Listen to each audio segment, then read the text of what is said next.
Close your eyes and imagine stepping into a time machine. The world you know fades away.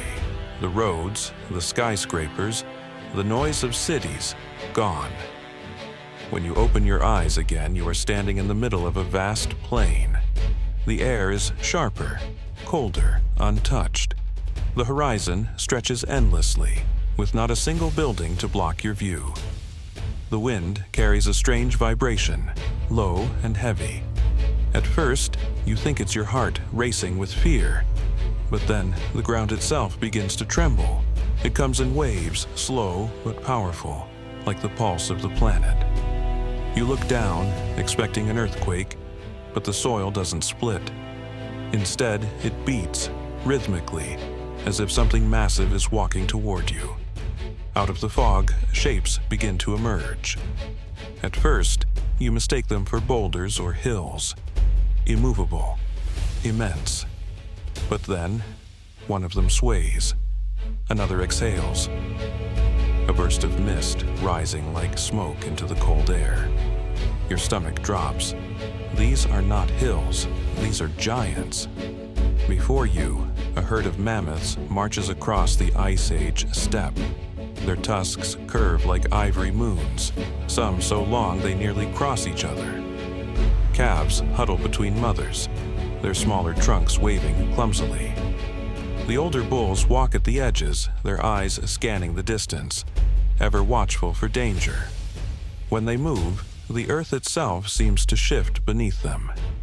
Their feet, wide and padded, leave craters in the soil.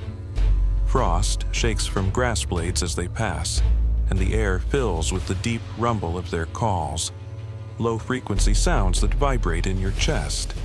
This is not just a herd, it is a family, a society.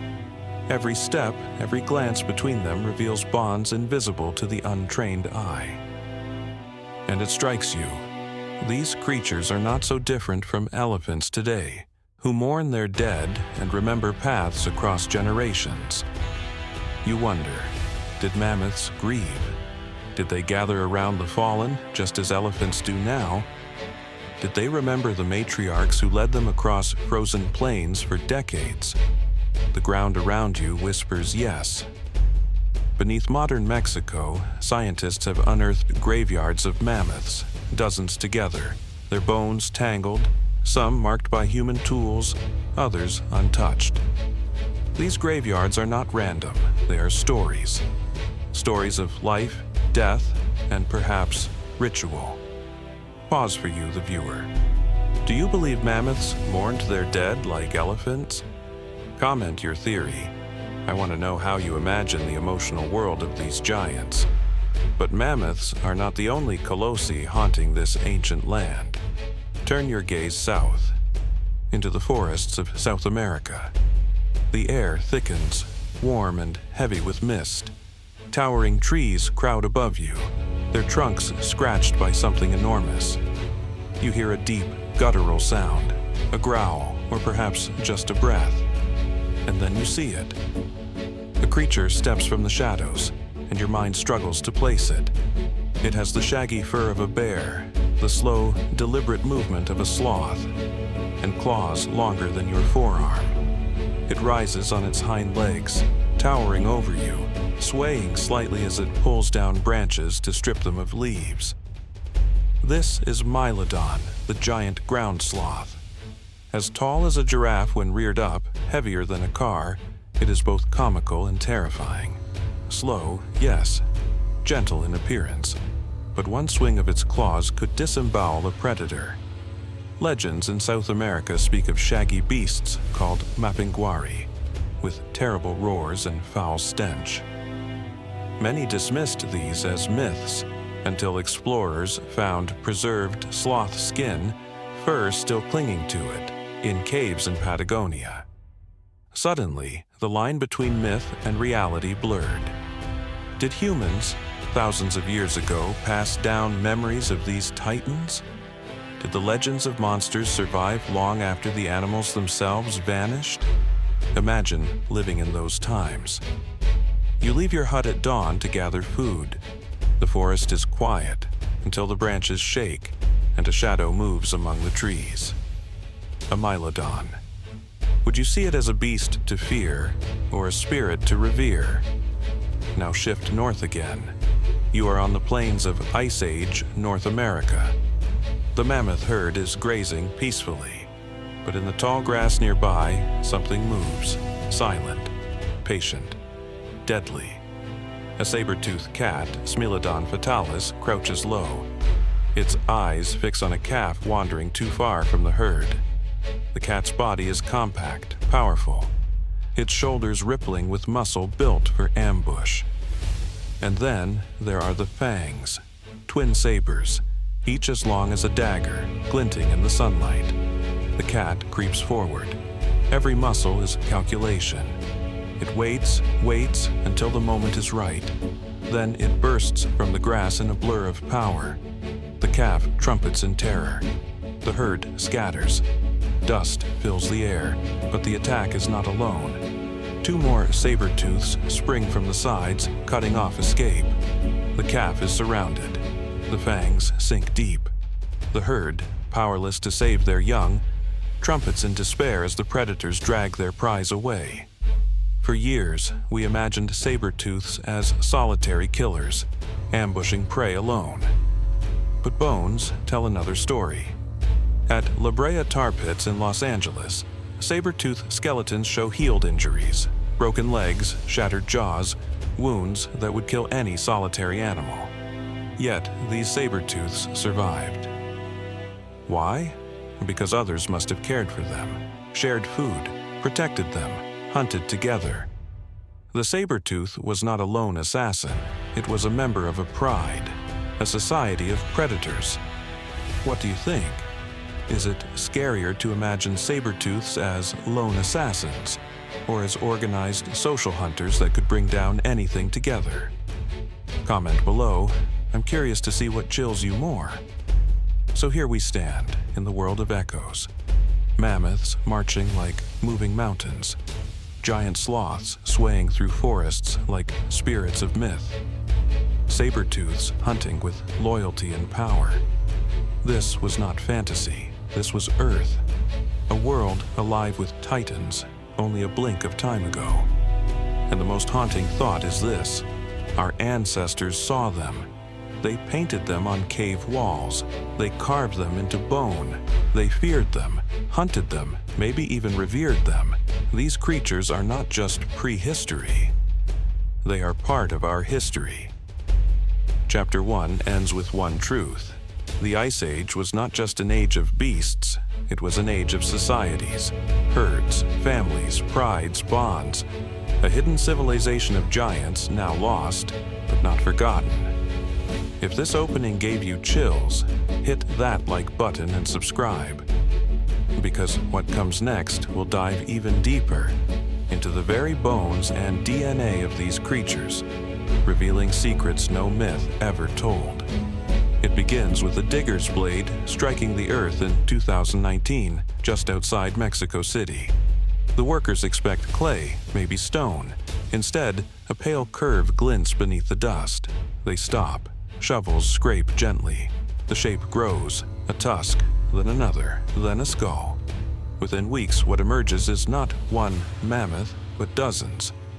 A whole graveyard of giants. Tusks tangle like frozen lightning. Ribs lie scattered like collapsed cathedrals. Skulls stare upward as if still shocked by death. Scientists kneel in awe. They have found one of the largest mammoth burial sites in history. But what does it mean? Some bones bear cuts, deliberate slices made by obsidian blades. Proof that humans stood here thousands of years ago, carving flesh from fallen titans. Other bones show no human touch, suggesting deaths from natural traps, mud pits, floods, droughts. One theory emerges. This was not random. This was a place mammoths returned to again and again. Perhaps for water, perhaps because of migration routes. And each time, danger waited, pits that swallowed them, or hunters that ambushed them. The graveyard becomes more than fossils. It becomes a window into mammoth society.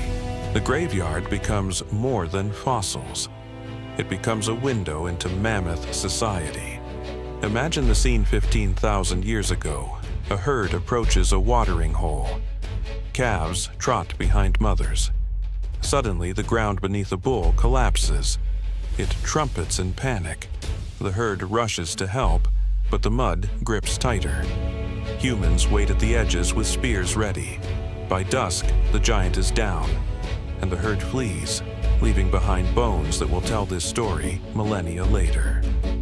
But beyond the tragedy, there is something deeper. The sheer number of mammoths together suggests strong herds, tight bonds.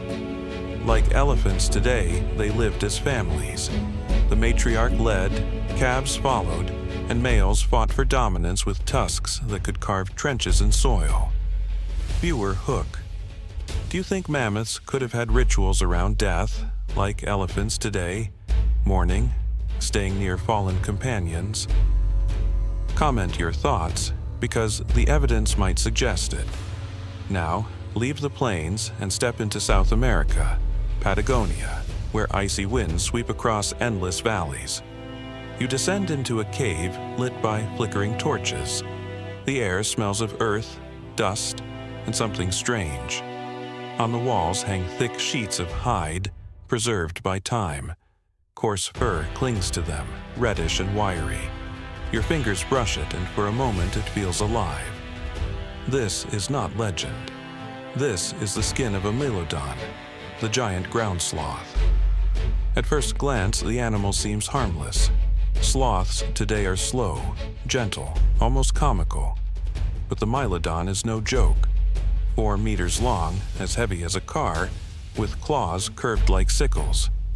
When it rears up on hind legs, it towers over a man. One swing of those claws could rip bark from a tree or open the hide of a predator. Yet, the most shocking discoveries are not bones or claws, but the evidence of social behavior. Multiple hides found together. Caves where more than one Megalodon seemed to shelter. Could it be that these giants lived in family groups, not as loners? Did mothers guard calves? Did males protect their kin against saber-tooths? And then there are the legends. Indigenous people told of the mapinguari, a foul-smelling, roaring beast that stalked the forests. For centuries, scholars dismissed it as myth. But then explorers found this preserved hide. Coincidence or memory? Could humans have passed down stories of encounters with the last Megalodons, long after science says they should have been extinct? Picture it. A small human settlement deep in the forest. At night, a roar echoes. The ground shakes with slow, heavy steps. Children hide. Elders whisper, "Mapinguari." The beast is near. Were they telling stories or warnings? What do you think? Were the Mapinguari just myths or echoes of real giant sloths still roaming in human times? Drop your guess below. Now, fly north again to the heart of modern Los Angeles. Beneath the traffic and skyscrapers lies a darker world. Sticky tar pits that trapped creatures for tens of thousands of years. Here lie the remains of Smilodon fatalis, the saber-toothed cat. With fangs up to 20 centimeters long, they look like assassins forged for solitary ambush. For decades, that's exactly how we imagined them, loners striking from shadows. But the bones whisper a different story. Scientists examining hundreds of saber-toothed skeletons found shocking evidence. Broken legs that healed, crushed jaws that mended. Injuries so severe a lone animal could never have survived. Yet these cats lived long after their wounds. Why? Because they were not alone. Other saber-tooths must have shared food, defended them, waited as they healed. These predators were not solitary killers. They were loyal companions. They were family. The La Brea pits even explain why so many saber-tooths died there. One gets trapped, roaring in distress. Others come, siblings, mates, pride members, trying to help. And they too sink into the tar. What looks like tragedy is also proof of social bonds. Imagine standing at La Brea 15,000 years ago, a bison, trapped and struggling. A saber-tooth leaps, but it too sinks. It roars. From the distance, more saber-tooths arrive, unwilling to abandon their own. One by one, they join the struggle, until the pit swallows them all. It is a grim grave, but also a monument to their loyalty. What do you find more powerful? The image of saber-tooths as lone killers, or as social predators who cared for each other? Let me know in the comments. Personally, I think the second image is far scarier. A pack of saber-tooths working together as an enemy almost nothing could escape. So here we have it. Mammoths in herds, perhaps mourning their dead. Giant sloths, not lonely but bound by kinship. Saber-tooths, not cold assassins but predators with loyalty and care. The Ice Age was not just a world of monsters, it was a world of societies, of titans that lived in families, prides, and groups as complex as those we see in animals today. But how do we know all this? How do scientists read bones like books, scars like sentences, DNA like diaries? To answer that, we must follow the detectives of deep time, the sleuths who turn silent fossils into voices of the past. Stick with me into the next chapter, and if you haven't yet, subscribe right now, because Chapter 3 reveals the cutting-edge science behind these revelations. Trust me, you'll want to see how bones can whisper secrets millions of years old. Long before mammoths trumpeted across the tundra, before saber-tooths prowled the plains, the Earth belonged to another kind of titan, the Tyrannosaurus rex. Step back 66 million years to the swamps and forests of late Cretaceous North America. The air is hotter, thicker. Ferns stretch like walls. Cicadas buzz like electric wires. Then the ground shakes, not with a herd, but with one animal. It emerges from the trees, towering more than 12 meters long, jaws lined with teeth as sharp as knives, each the size of a banana. Its skull alone is as long as a man is tall. This is T-Rex, the most famous predator in history. We often imagine it as a roaring monster, a solitary terror. But new science paints a subtler picture. Some tracks suggest T-Rex may have moved in groups, even family units. Juveniles were faster, darting around prey, while adults delivered the killing bite. A coordinated hunt, terrifying in its efficiency. Picture a herd of hadrosaurs grazing peacefully. Suddenly, young T-Rexes rush in, scattering the prey. Panic explodes, and then, from the shadows, the adult emerges, the true king, jaws slamming down on the neck of a straggler. Even though T-Rex lived millions of years before mammoths, it reminds us that the throne of Earth has always belonged to giants. Every age has its ruler, and in the Cretaceous, no crown was heavier than the one T-Rex wore. Quick question for you. If T-Rex had survived into the Ice Age, do you think it could have taken down a mammoth? Comment your battle theory. Mammoth versus T-Rex, who wins in your imagination? While titans roamed the land, the oceans hid monsters even bigger. Imagine diving into the seas of 40 million years ago. The water is warm, teeming with life, and then a shadow glides beneath you. At first, you think it's a whale. It is, but not like any you've seen. This is Basilosaurus, also called the king lizard whale. Despite its name, it is no reptile, but an early whale, stretching up to 18 meters long, serpentine in form, with jaws bristling with teeth. Unlike today's filter-feeding whales, Basilosaurus was a hunter.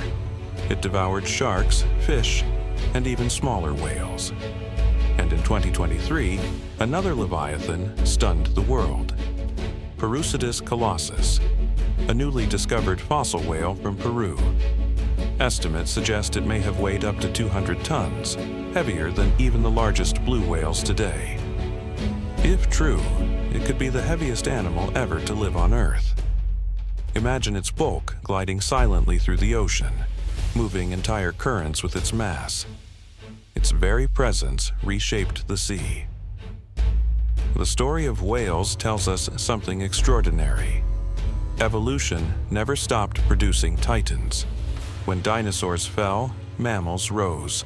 On land, mammoths. At sea, whales. In every age, the Earth has carried creatures so vast they bend our imagination. Viewer Hook.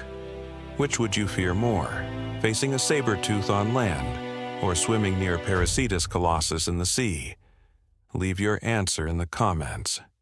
I know which one would give me nightmares. If Mylodon startled you, wait until you meet its bigger cousin, Megatherium, the giant beast. Living across South America, Megatherium was a ground sloth on steroids, up to 6 meters long and weighing as much as 4 tons. That's the size of an elephant. Unlike tree sloths, Megatherium walked the ground, lumbering with slow but powerful steps. When it stood upright, it towered higher than any human. Its enormous claws, curved like scythes, could strip branches bare or swing with enough force to crush bone. And despite its herbivorous diet, some scientists argue Megatherium may have occasionally scavenged meat. Imagine a sloth the size of a bus, not just eating leaves, but stealing kills from saber-toothed cats. Legends among South American tribes tell of giant clawed demons roaming the pampas. Were they simply myths or faint memories of encounters with the last Megatheriums? Viewer Hook. Which shocks you more? A giant sloth peacefully eating leaves, or a giant sloth stealing a kill from predators? Now, picture something stranger. A creature waddling across Ice Age plains, about the size of a Volkswagen Beetle. Covered head to toe in a dome of bony armor, its tail a spiked club. This is Glyptodon, the armored giant armadillo. Nearly 3 meters long and weighing 1.5 tons, Glyptodon was a fortress on legs. Predators like saber-tooths could rarely pierce its shell. When threatened, it would hunker down, tail swinging like a medieval mace. Humans who encountered Glyptodon likely feared and admired it. Archaeological sites suggest early people may have used abandoned shells as shelters. Imagine crawling inside the shell of a fallen Glyptodon, living inside the armor of a giant. Would you rather face a saber-toothed cat or try to crack open a Glyptodon? Which one seems like the bigger challenge? Comment your pick. Not all Ice Age titans had fur, some had feathers. Enter the terror birds, or phorusrhacids, flightless predators that stalked South America for millions of years. Standing up to 3 meters tall, with hooked beaks like guillotines, they were apex hunters before big cats arrived. Their legs were built for speed, capable of sprinting down prey. Their beaks could slam down like an axe, delivering death in a single blow. Imagine being a small mammal in those times. The ground thunders, and a giant bird, towering above you, charges at terrifying speed. No wings needed, just raw power. Even after saber-tooths arrived, terror birds remained formidable. Some evidence suggests humans may have encountered them. If true, imagine early tribesmen staring up at a giant bird. More nightmare than reality. Which frightens you more? A saber-tooth leaping from the grass, or a giant bird charging at you in the open? Travel now to Ice Age Europe and Asia, where snowstorms sweep the tundra. Amid the blizzard, a shape emerges, low, broad, armored with thick fur, and crowned with a massive horn. This is the woolly rhinoceros, Coelodonta antiquitatis, a beast as iconic as the mammoth. Up to 4 meters long, with a horn stretching over a meter, it was a walking battering ram. Cave paintings from France and Spain depict these giants with astonishing accuracy, proof that humans not only saw them, but revered them. To prehistoric people, the woolly rhino was both a source of meat and a creature of awe. Its horn may have inspired legends of unicorns, except there was nothing delicate about this beast. Fun question. Do you think ancient people told their children stories of woolly rhinos, the same way we tell stories of dragons today? Comment your theory. Finally, we cannot forget the steppe bison, Bison priscus, one of the most widespread Ice Age animals. Massive herds thundered across Eurasia and North America, feeding predators and humans alike.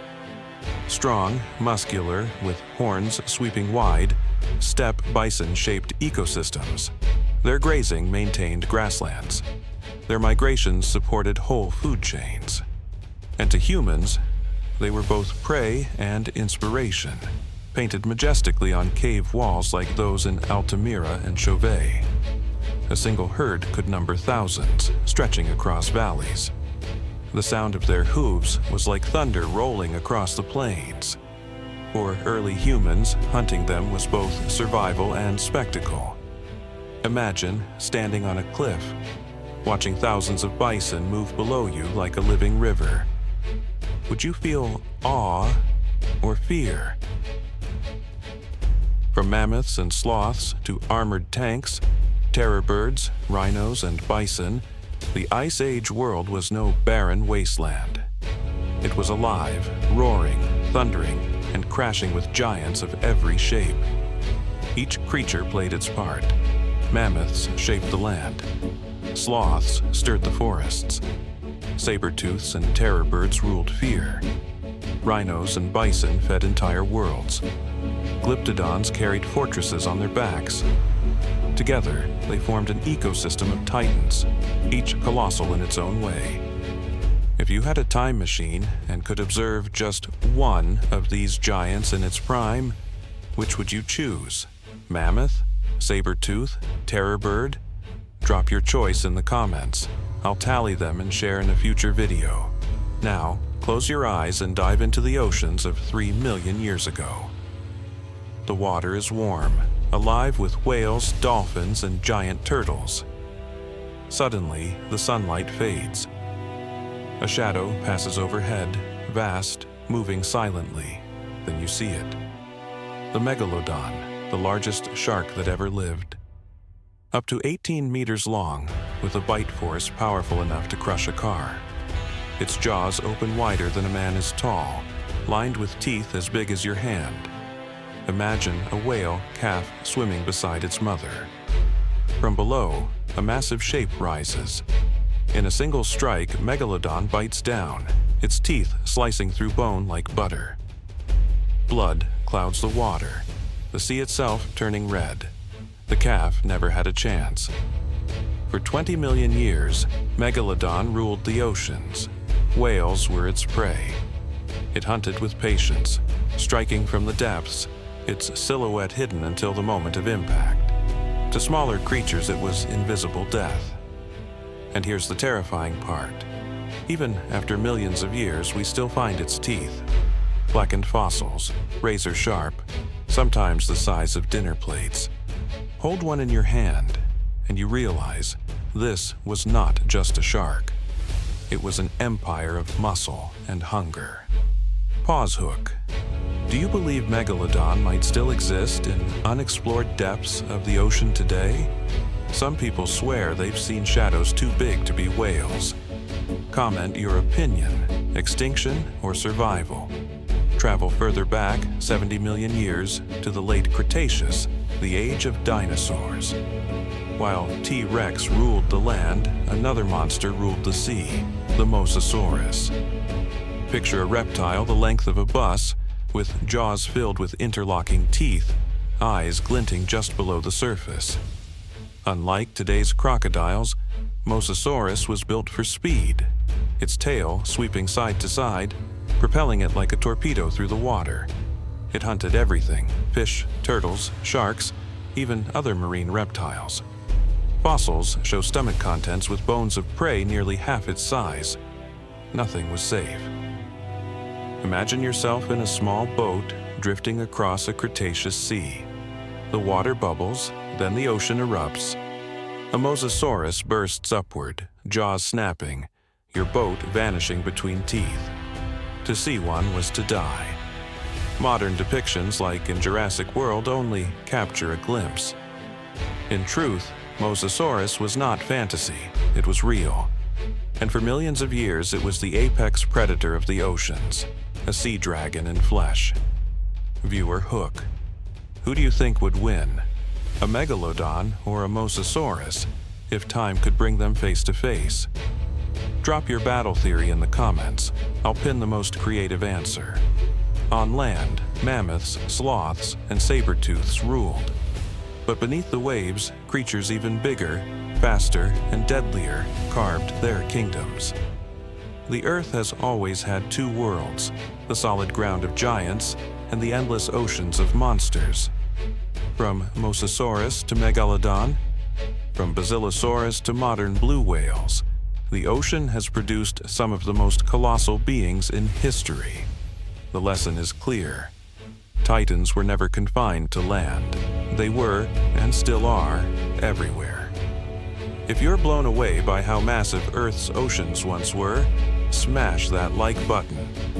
And don't forget to subscribe, because in the next chapter we'll reveal how science uncovers these secrets. From bones, from DNA, even from grains of sand. Imagine stepping into a cold laboratory. Fluorescent lights hum above rows of stainless steel tables.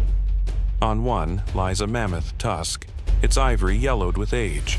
On another, a saber-toothed skull, its fangs still sharp despite 10,000 years of silence. To the untrained eye, they are relics, dead, mute, unchanging. But to scientists, these are witnesses. Witnesses to battles, migrations, family bonds, and extinctions. They may not speak with voices, but they whisper in other ways, through isotopes, through DNA, through scars etched in bone. The task of the scientific sleuth is simple yet monumental: make the dead speak again. One of the hardest questions in paleontology is deceptively simple. When? When did this mammoth die? Was this saber-toothed kill 15,000 years ago or 25,000? Did these animals perish together or centuries apart? To answer, scientists wield time itself as evidence. Radiocarbon dating, carbon-14. Every living thing absorbs carbon. When it dies, that carbon begins to decay at a steady rate. By measuring what's left, scientists can estimate the time of death up to about 50,000 years ago. Optically stimulated luminescence, OSL. Imagine grains of sand lying beside a bone. When exposed to sunlight, they reset. When buried, they start storing radiation. By releasing that stored light in the lab, scientists know the last time the sand saw the sun. Uranium, thorium. Dating, groundwater seeping into bones carries uranium, which slowly decays into thorium. Measuring the ratio reveals another clock, one that ticks for hundreds of thousands of years. Now imagine the scene. A scientist carefully scrapes powder from a mammoth rib, places it under a laser, and waits. The computer screen flickers, numbers appearing. 12,370 plus 50 years. Another bone beside it gives the same date. Suddenly, a pile of bones transforms into a frozen moment, a herd that died together, maybe in one tragic day. Bones tell us shapes, DNA tells us souls. In the frozen Siberian tundra, a team recovers a mammoth carcass, flesh still intact, hair preserved like a shaggy carpet. They rush it into cold storage. From its marrow, they extract DNA, fragile, ancient, but still there. Piece by piece, the genome is reconstructed. Billions of letters of life, forming the blueprint of a titan. What do they find? Genes for thick fur and fat storage, perfect for Ice Age winters. Unique hemoglobin that kept blood flowing in freezing temperatures. Traces of kinship, mothers, calves, cousins, proving mammoth herds were family units, not random groups. And the revelations don't stop with mammoths. Sloth DNA reveals adaptations for slow metabolism. perhaps even hints of microbial partnerships in their stomachs that let them digest what others could not. Saber-tooth DNA, though rarer, suggests specialized muscle fibers, perfect for explosive ambush. But the biggest shock is this. Some mammoths survived long after the Ice Age ended. Isolated on Wrangel Island, tiny herds clung to life until just 4,000 years ago. While Egyptian pyramids rose, mammoths still walked. DNA tells us these island survivors were inbred, fragile but alive. And now, scientists ask the forbidden question: should we bring them back? Projects in Harvard and elsewhere are splicing mammoth genes into elephant DNA, trying to create hybrids. Imagine a shaggy elephant calf born in the 21st century, a mammoth reborn. Pause hook. Would you support bringing mammoths back through genetic engineering? Comment. Yes, if you'd welcome their return. No, if you fear it could disrupt our world. DNA and dating give us time and lineage. But behavior? That comes from taphonomy, the science of how bodies decay, scatter, and fossilize. Picture a saber-tooth skeleton from the La Brea tar pits. Its jaw is shattered, yet healed. Its ribs bear bite marks from prey or rivals. Its leg is broken but fused back together. To a sleuth, these are not random scars. They are evidence. A healed leg, proof of social care. Others fed it while it limped. Bite marks in clusters suggest predators feeding together, not alone. Bones of calves near mothers. Evidence of family groups dying side by side. At mammoth sites, bones sometimes cluster in circles. Could it be herds forming defensive rings against predators? At sloth caves, multiple hides lie together, perhaps families sheltering as one. Every fossil site is a crime scene. Scientists are detectives, reconstructing final moments from broken evidence. What's even more exciting is how fast the toolkit evolves. Isotope analysis. By studying chemical traces in teeth, scientists can track what an animal ate and even where it migrated each season. 3D CT scans. Fossils can be virtually reconstructed, showing muscles and nerves without breaking fragile bones. AI and machine learning. Computers sift through fossil data, finding patterns invisible to humans, like social clustering or predator-prey dynamics. Ancient soil. DNA, even dirt, holds secrets. Soil samples from caves reveal traces of DNA from animals that pass through, even if their bones are gone. Imagine this. Scientists scoop a handful of dirt from a cave in Siberia. In a lab, they find traces of mammoth, wolf, reindeer, and human. Suddenly, the cave is not empty. It is alive again with the ghosts of species that once walked there together. Behind every technique are people, sweating in the field, crying in the lab, gasping in disbelief. A young researcher in Patagonia brushes dust off a preserved sloth hide. For a moment, her hand shakes. She realizes she is the first human in 10,000 years to touch this creature's fur. Tears well in her eyes. Science is not cold, it is profoundly human. In Los Angeles, paleontologists pull saber-tooth bones from tar, black and heavy.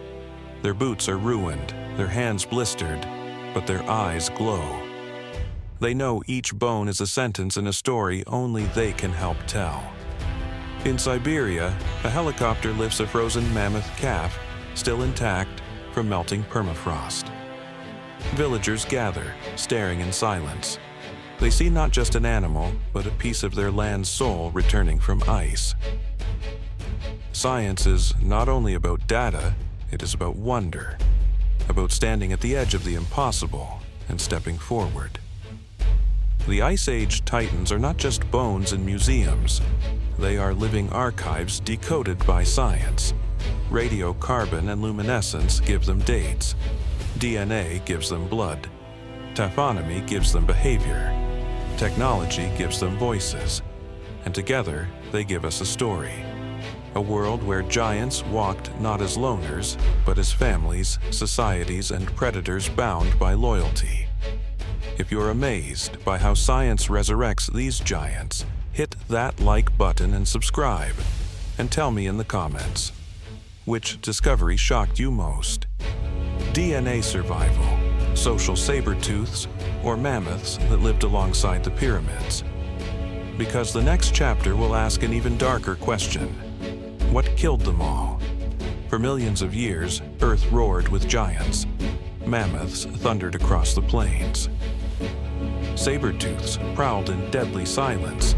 Giant sloths lumbered through forests like walking myths. Bison herds moved like rivers of muscle. Rhinos swept snow with their horns. And then, almost suddenly, they were gone. The thunder stopped. The plains fell silent. The forests felt empty. The tar pits swallowed their last victims. Extinction is always cruel. But here, it was hauntingly fast. In just a few thousand years, a blink of geological time, the Titans disappeared. Why? This is the great mystery. And the answers lie in two forces, the fury of nature and the hand of humankind. It begins with ice. 12,000 years ago, glaciers began to retreat. The world warmed, not gradually, but in violent bursts. Walls of ice the size of continents collapsed into the sea. Floods reshaped entire landscapes. Rainfall shifted. Deserts bloomed where grass once grew. For mammoths, this was disaster. Their beloved steppe tundra, vast open grasslands, shrank as forests spread. Imagine a herd that once marched freely across Eurasia, now boxed in by swamps and trees. The calves struggled to find grass. The matriarchs led them further, but every year food grew scarcer. For giant sloths, the forests they once ruled changed. Plants they relied on vanished. Competition with other herbivores sharpened. For saber-tooths, prey collapsed. Without herds of bison and horses, their powerful bodies became a curse. They needed meat, but the land no longer provided. Climate did not strike with fire. It strangled with silence. Less grass, fewer prey, colder winters, hotter summers. Slowly, relentlessly, it starved the giants. Pause, hook. Do you believe climate change alone could have wiped them out? Or were they too resilient for that? Comment your stance, because many scientists still debate it today.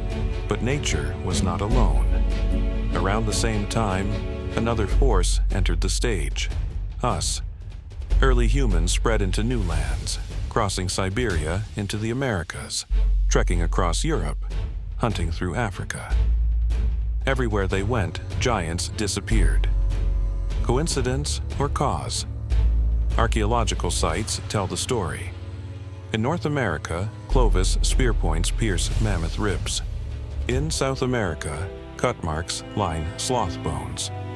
In Europe, cave art shows mammoths and rhinos so vividly it could only come from life. Humans were not just hunting, they were strategists. They targeted the strongest, the leaders.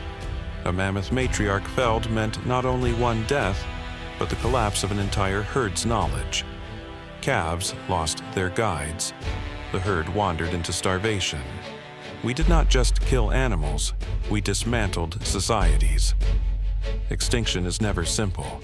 Kill one giant and the entire world shifts. When mammoths vanished, the tundra changed. Without their grazing, forests spread. With more trees, less grass grew. With less grass, bison herds dwindled. With fewer bison, predators starved. A single domino toppled the entire chain. When saber-tooths died, scavengers lost leftovers. When sloths vanished, forests grew wilder, changing plant life. When rhinos disappeared, snow-packed regions lost a key architect. The fall of titans was not just about animals, it was about ecosystems unraveling. And the warning is clear, the same dominoes still exist today. Elephants, rhinos, whales, our living titans are the architects of their ecosystems.